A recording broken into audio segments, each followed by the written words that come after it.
In 1925, a young couple opened a small leather and fur workshop in working-class Rome. Not glamorous Rome. Not the Rome tourists dream about. The Rome where ordinary people worked hard and hoped their business would still be open next year. They made handbags and fur coats for wealthy locals. Nothing revolutionary. Nothing that suggested what was coming. 100 years later, that same workshop is a $4 billion global brand competing directly with Louis Vuitton and Gucci. But here's the part most people skip over. Between those 2 points, Fendi almost died. Multiple times. There were years they couldn't make payroll. Years they lost their creative direction completely. Years when the industry wrote them off as a brand that had missed its moment. The most dangerous period of all came after they sold the company to the largest luxury conglomerate and nearly disappeared inside it. The story of how Fendi survived all of that is one of the most interesting business stories in fashion, and it has almost nothing to do with clothes. Let's go back to where it actually starts. Adele Fendi's husband died young, leaving her alone with 5 daughters: Paola, Anna, Franca, Carla, and Alda. In 1940s Italy, women didn't run manufacturing businesses. It simply wasn't done. Adele didn't care. She needed help and her daughters were capable, so they all came in and got to work. Each one took a different piece of the business: leather, sales, furs, customer relationships, administration. The whole thing ran as a family operation where everyone had a role and everyone had skin in the game. Through the 1940s and 1950s, they were small, local, and respected in Rome. Good reputation, solid products, but they were not growing. The fashion world was moving, and Fendi was staying still. By the early 1960s, the sisters could see the problem clearly. French designers were dominating luxury globally. Italian fashion was getting more competitive, with Gucci starting to build international recognition. Fendi was being left behind, and they knew it. So in 1965, they made the decision that changed everything. They hired a 32-year-old German designer named Karl Lagerfeld. At the time, Lagerfeld was talented but not yet famous.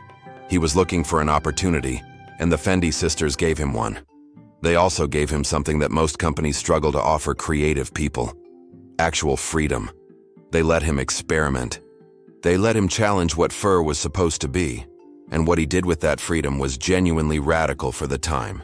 Fur in the 1960s was what wealthy older women wore to formal events. Heavy, conservative, serious, and honestly a bit dull. Lagerfeld looked at it and said, "What if we made it fun? What if we dyed it in bright colors, mixed different textures together, made it light enough for younger people to actually wear? What if fur wasn't stuffy and formal, but playful and surprising?"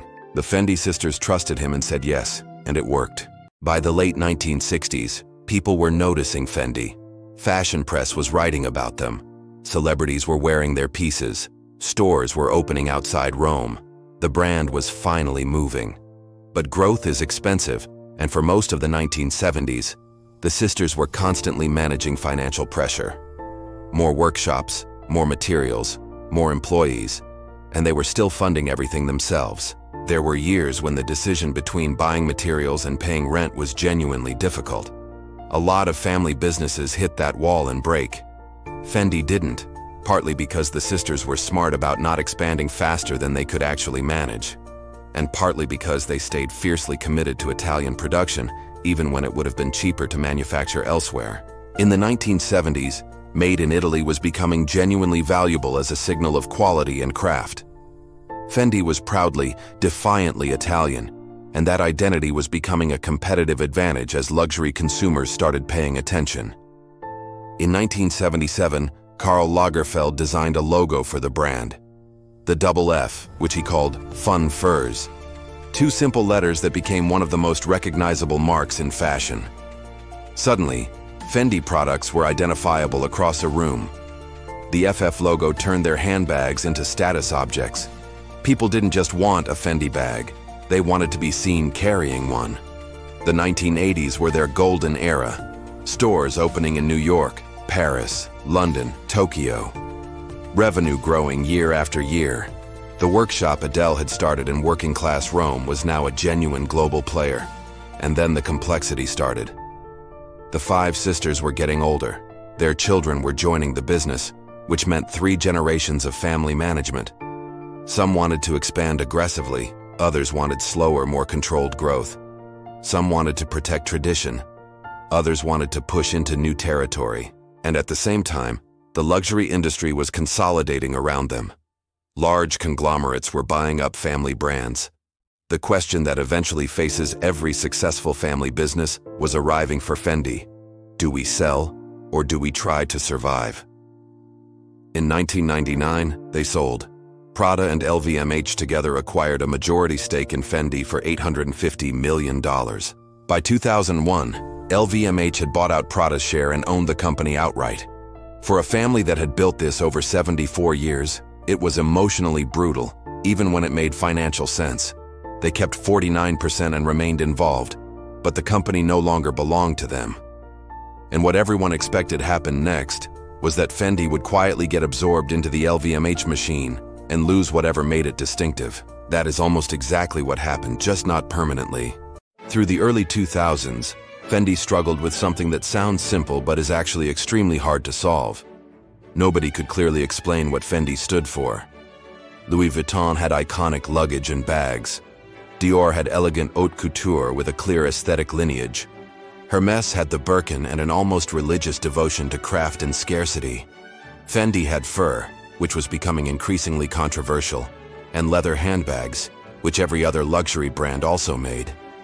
The question of why someone would choose Fendi over Louis Vuitton or Gucci didn't have a sharp, compelling answer. LVMH tried various strategies: new ready-to-wear lines, more accessories, new creative hires, more stores, more marketing. Nothing produced the breakthrough moment where Fendi suddenly felt essential again. The 2008 financial crisis made things worse.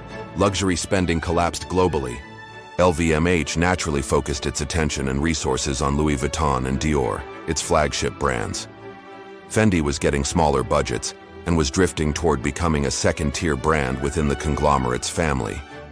By 2010, a decision needed to be made about whether Fendi would be a priority or an afterthought. Silvia Venturini Fendi pushed hard for something radical. Go back to the foundations. Stop trying to compete with everyone on their own terms. Remember what actually makes Fendi different. LVMH agreed to give them one real push. If it worked, serious investment would follow. Everything the family had spent nearly 90 years building was riding on what came next. The answer they landed on was both simple and surprisingly difficult to execute. Fendi's story was its advantage. A family of 5 sisters who built it into a global brand through creativity, hard work, and Italian pride. So they started telling it. In their marketing and store design, they put the family history at the center. They brought Karl Lagerfeld back to a position of prominence, pointing to his 45-year partnership with Fendi. In an industry where designers change brands every few years, a designer staying loyal for nearly 5 decades is remarkable. It said something about the depth of the relationship between the brand and its creative vision. In the heart of Rome, Silvia Venturini Fendi revisits the hallowed archives of her family's legendary fashion house, surrounded by decades of history. She searches for the soul of a revolution, a singular moment that redefined the luxury handbag and the concept of it items forever. The Baguette. It was small, rectangular, and utterly rebellious against the oversized functional bag trends that dominated the late 1990s. In 1997, it defied convention. It was designed to be tucked effortlessly under the arm, just like a classic French loaf of bread. This simple yet bold gesture transformed a functional item into fashion's first it bag, a global symbol of effortless Italian chic and luxury. Immortalized on screen and in the hands of global icons, it became a cultural phenomenon that defined an entire era of high-end style. Transitioning to today, the Fendi workshop remains a sanctuary of creativity, where the legacy of the Baguette is constantly being reborn and reimagined. Skilled artisans work with meticulous precision, blending traditional leatherwork techniques with contemporary artistic visions and the most innovative new materials. From intricate silk embroidery to exotic, shimmering textures, every new iteration of the Baguette is a testament to Fendi's boundless creative imagination. These limited editions are not just simple handbags. They are highly collectible pieces of art that continue to captivate the global fashion world. In the high-end resale market, The Baguette's value has reached legendary status, with rare vintage pieces often fetching record-breaking prices at auction. The soaring demand for these cult classics reflects a deeper desire for authentic identity and enduring luxury in an increasingly fast-moving world. Inside the flagship Fendi boutiques, the revamped Baguette stands as a beacon of desirability, perfectly balancing heritage with a sharp, modern edge. By 2012, a new generation of fashion insiders rediscovered the bag, proving that true style and craftsmanship never truly go out of fashion. On the streets of Paris and Milan, the Baguette remains the ultimate statement piece for those who value fashion history and artisanal quality. To celebrate its deep connection to the Eternal City, Fendi staged a legendary event in 2015 that would go down in fashion history. A transparent runway was constructed over the waters of the Trevi Fountain, creating a magical, shimmering bridge between the past and the present. Models appeared to glide effortlessly across the water, wearing designs that echoed the architectural majesty and timeless beauty of ancient Rome. The 2015 show was a masterclass in audacity, blending the ethereal beauty of high fashion with Rome's ancient stone and enduring spirit. As cameras flashed under the Roman night sky, the world witnessed the true power of a brand deeply rooted in its historic home. Rome is more than just a location for Fendi. It is the brand's heartbeat, influencing every silhouette, every texture, and every color palette. From the sun-drenched marble of its monuments to the golden afternoon light, the city's essence is woven into the very fabric of the house. For over 50 years, the legendary Karl Lagerfeld guided Fendi with his visionary genius, steering the house through decades of innovation. His creative partnership with the Fendi family created a legacy of bold experimentation that constantly pushed the boundaries of luxury fashion. Today, a new chapter unfolds as Silvia Venturini Fendi joins forces with the brilliant Kim Jones in their bright modern design studio. Together, they navigate the delicate balance between honoring the house's rich heritage and embracing a fresh, modern perspective for the future. The 2021 collection marked a significant milestone, showcasing a seamless fusion of archival inspiration and bold contemporary flair.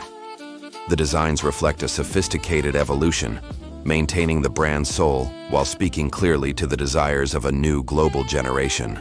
Kim Jones brings a clean-cut modern sensibility that complements Silvia's deep understanding of the Fendi DNA and heritage perfectly. The results of this strategic evolution are undeniable, with the brand experiencing an unprecedented surge in global success and relevance. Financial growth has skyrocketed, with revenues climbing from 600 million to a staggering 1.7 billion euros.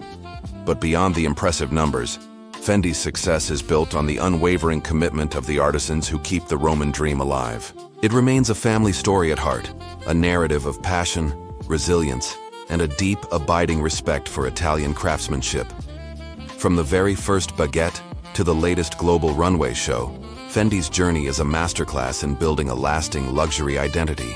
Silvia Venturini Fendi stands against the backdrop of a Roman sunset, looking toward a future filled with infinite creative possibilities.